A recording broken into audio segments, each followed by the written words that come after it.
en ese informe es una elucubración que yo no comparto. Bueno, queremos seguir profundizando en el tema y para eso tenemos la comunicación hasta ahora con el exdirector de la ANI, Gonzalo Youssef. ¿Qué tal? ¿Cómo está? Buenas tardes.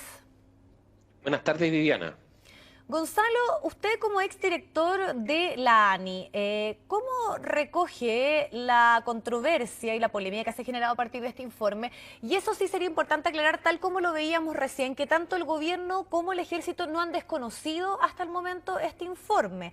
Y recordemos, para tal vez las personas que no tienen mayor conocimiento, que se habla que la relación o los orígenes del estallido social estarían en un batallón de 600 agentes clandestinos que eran expertos además también en guerrilla urbana, que estarían relacionados con el Servicio Bolivariano de Inteligencia, el SEBIN, que es una célula además de el G2, que es el Servicio de Inteligencia Cubano. Esos eran parte de los antecedentes que estaban en este informe y que lo llamativo es que muchas de las declaraciones posteriores en las cuales se habla de esta amenaza extranjera pueden hacer pensar de que fueron obviamente acogidas estas tesis y teorías respecto a las razones detrás del estallido. Entonces, ¿cómo usted, como exdirector de la Oficina Nacional de Inteligencia, recoge esta tesis y esta teoría? ¿Es plausible?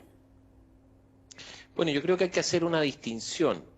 Una cosa son los aspectos políticos. Ocurrido el fenómeno, hay una sublevación masiva a partir del 18 de octubre, se ataca en forma simultánea los medios de transporte y en particular el metro, y lo que hay que hacer a propósito de eso es ponderar cuál fue lo que se puede hacer una ponderación política de las afirmaciones del presidente, y uno ahí puede estar en desacuerdo o no, conforme si es más o menos partidario.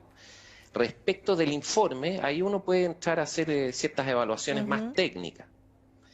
Lo primero que llama la atención es que se trata de un informe que por su naturaleza debería ser reservado. Entonces, el solo hecho de que esté circulando revela que hay una intención política, porque alguien que con conocimiento y con una obligación de reserva lo hace público. Luego, como tú dices, el ejército, lejos de desconocer el documento, parece que lo acepta como parte de su labor, según un comunicado que emite.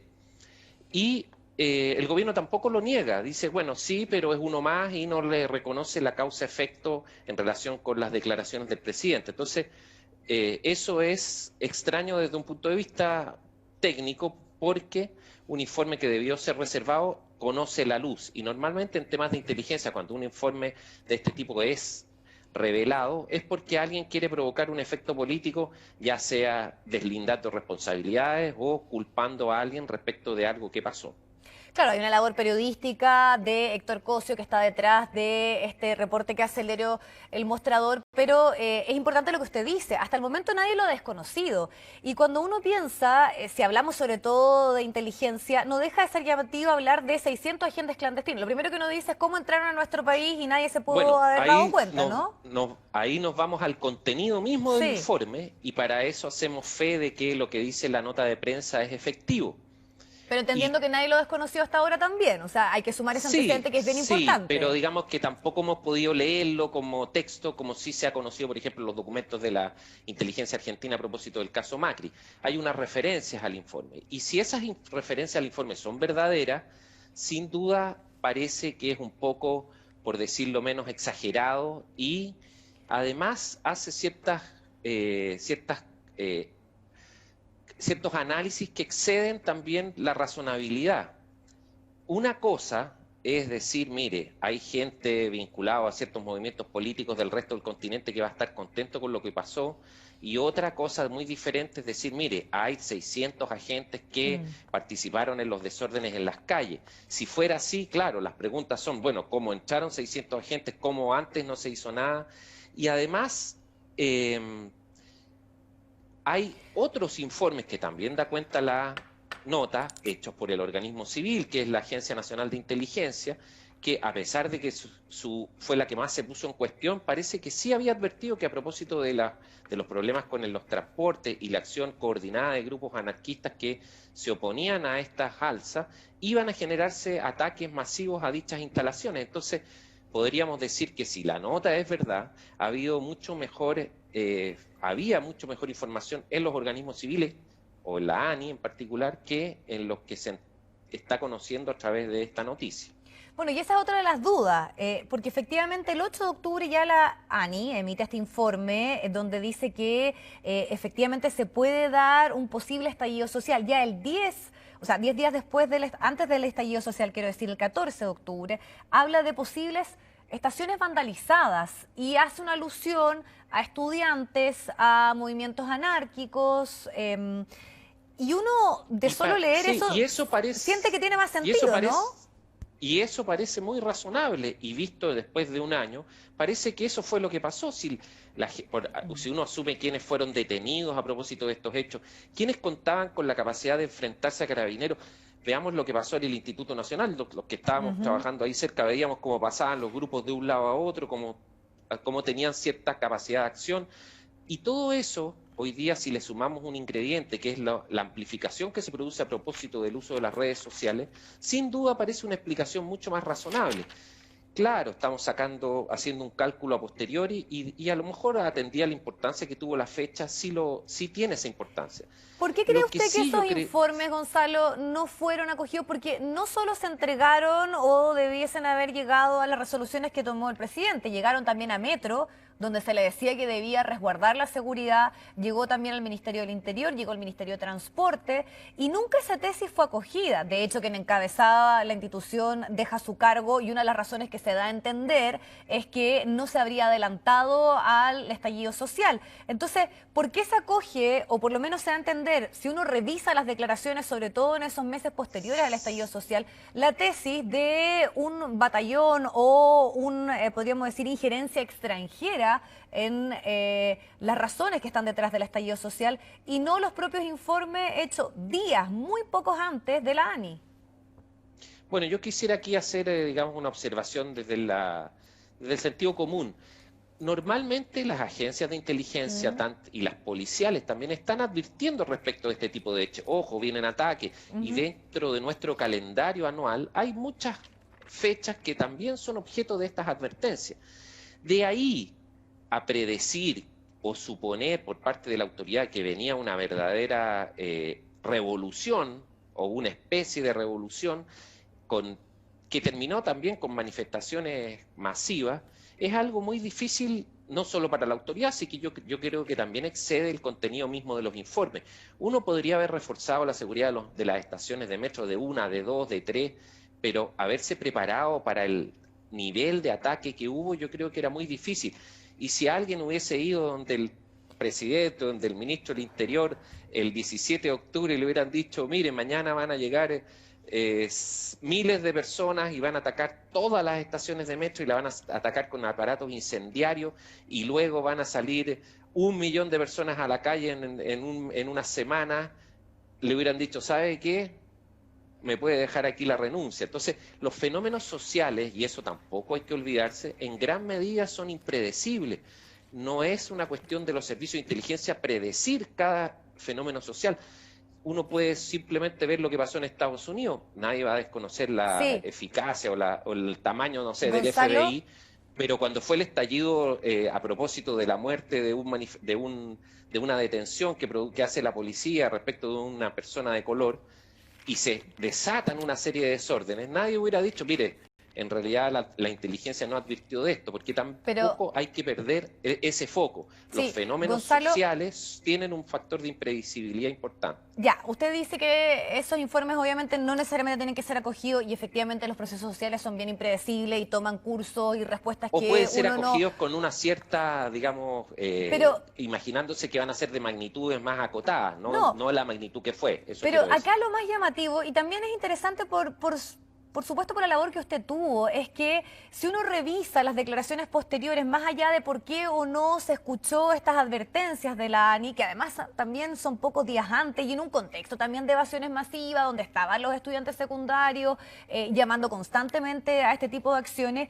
Por ejemplo, el 20 de octubre es el día donde efectivamente el presidente habla de esta injerencia extranjera. Luego de eso viene el 25, que obviamente las pancartas eran no estamos en guerra, el propio general Iturriaga dice eso al momento momento de que se le pregunta por las palabras del presidente. Después, el 10 de noviembre, en una entrevista con el diario El País, él también hace alusión a los gobiernos extranjeros que estarían vinculados a los hechos que ocurren en nuestro país. Lo vuelve a repetir en otra entrevista en CNN Español. El ministro Espina, en diciembre, en el diario El Mercurio, también habla de informaciones que manejan, que hablan de participación de otras naciones en los hechos que han ocurrido en nuestro país. Entonces, más allá de que efectivamente nadie podía considerar tal vez las advertencias que estaba haciendo la ANI, ¿por qué se escuchó más o al parecer este informe del Ejército habría generado mayor eco o coherencia en las razones que estaban detrás del estallido en el Ejecutivo que lo que hacía su propia oficina de inteligencia?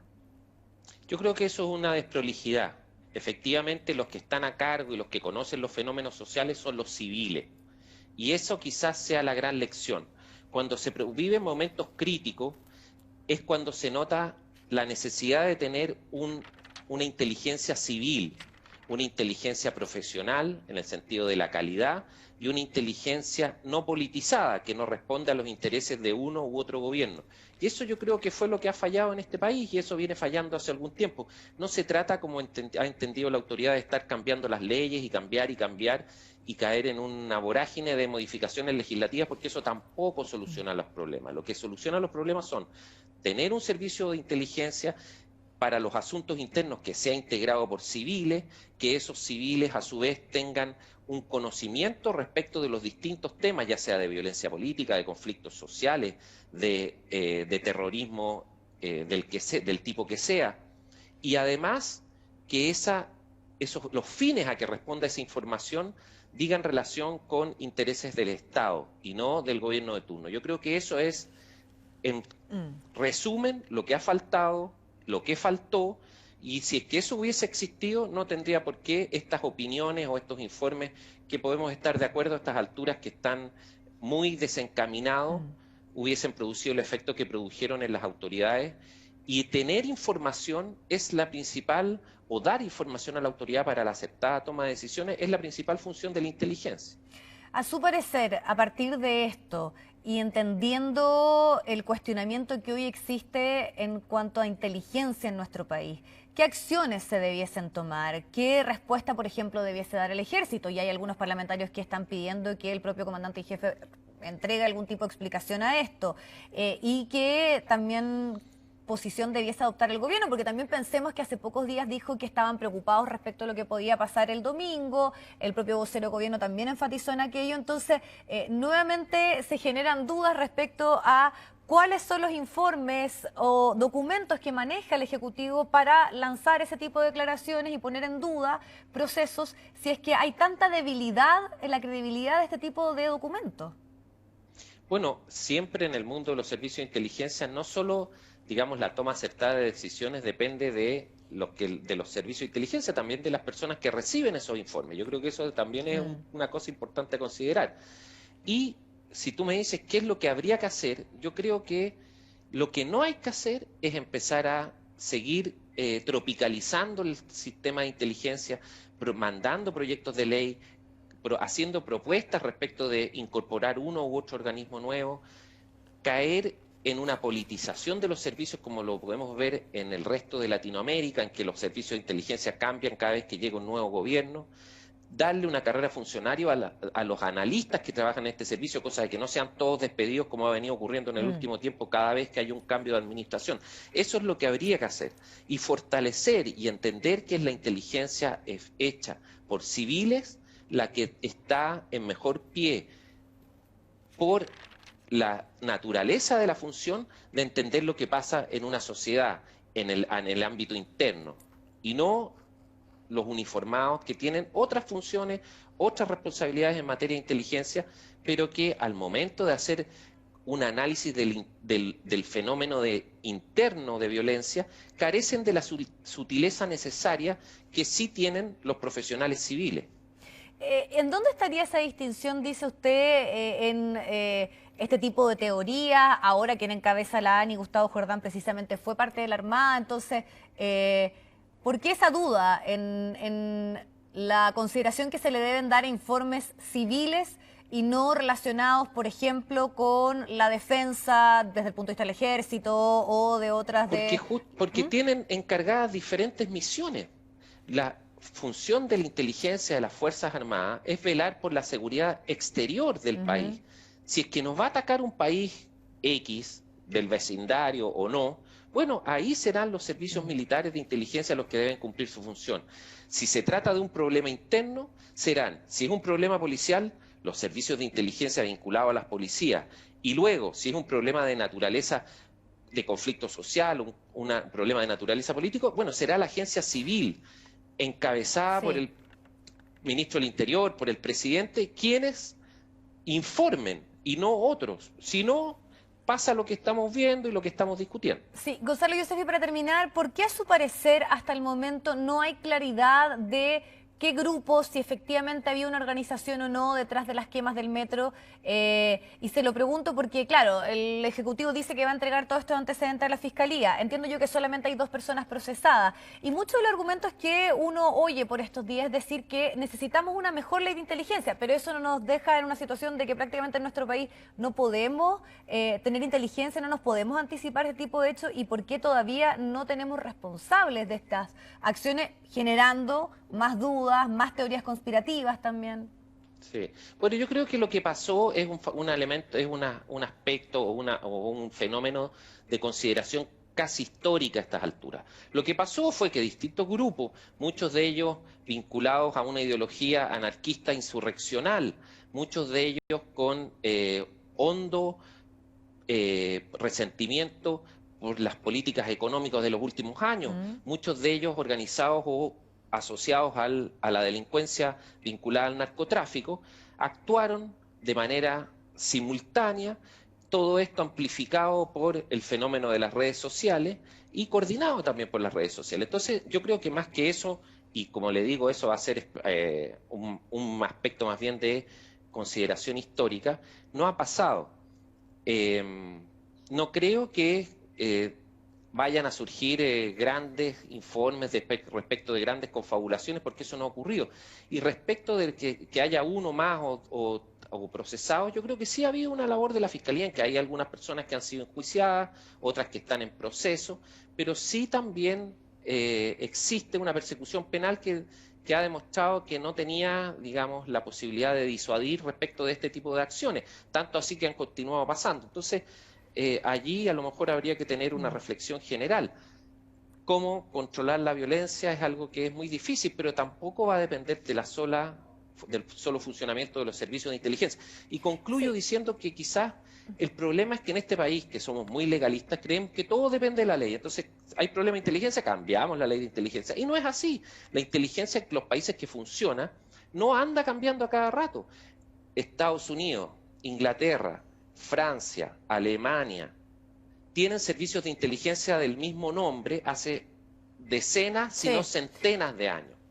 Y lo que hace que sean eficientes o no es la calidad profesional, es lo bueno que son las personas que allí trabajan, es un problema de que funcione el organismo mismo, no es un problema que lo voy a arreglar cambiando la ley como malamente se ha entendido. Gonzalo Yousef, bueno, y para finalizar, ya que usted también fue quien encabezó la ANI en el gobierno anterior de Sebastián Piñera, ¿por qué todavía el gobierno no ha puesto énfasis en lo que usted plantea, que es similar a la tesis de la Fiscalía, que eran los informes que también emitía la ANI días antes del estallido social, de entender esto como un proceso interno, tal vez de índole anárquico o de otra que pueden ser ligadas al narcotráfico, otras más bien con acciones espontáneas, y se ha insistido en esta tesis de injerencias extranjeras y otro tipo de teoría? ¿Hay una conveniencia política en seguir tratando de creer que pueden 600 agentes de otro país llegar a nuestro país y ser los causantes del estallido social? Bueno, yo creo que ahí tengo una discrepancia en el sentido de que el gobierno, o más bien si es que se fue por esa línea, lo hizo en un principio y fue los 2 primeros días y quizás hubo alguna declaración altisonante del Ejecutivo. Hasta diciembre en ese por parte del sentido. ministro de Defensa, por lo menos. Bueno, el ministro de Defensa, digamos, no está y tenía sus particularidades, pero en general lo que he visto yo por parte, y aquí ya estoy haciendo un juicio político, lo que he visto por parte de la autoridad fue comprender que se trataba de un problema social, sin perjuicio que las medidas que se hayan tomado hayan tenido más o menos éxito. Sí hubo un decantamiento, en definitiva, de la autoridad por intentar hacer o producir soluciones sociales, entendiendo que esa era la manera de terminar con el problema que se había iniciado. Creo yo que efectivamente esos informes pueden haber inducido a error en un primer momento, y más que a error, a unas declaraciones poco afortunadas, pero que en definitiva la voluntad definitiva del gobierno ha sido intentar enfocar el problema desde una perspectiva social. Si eso ha funcionado o no, bueno, es algo que es harina de otro costal. Gonzalo Youssef, le agradecemos su tiempo para analizar toda la controversia surgida a partir de este informe. Muchísimas gracias. Gracias a ti, Viviana.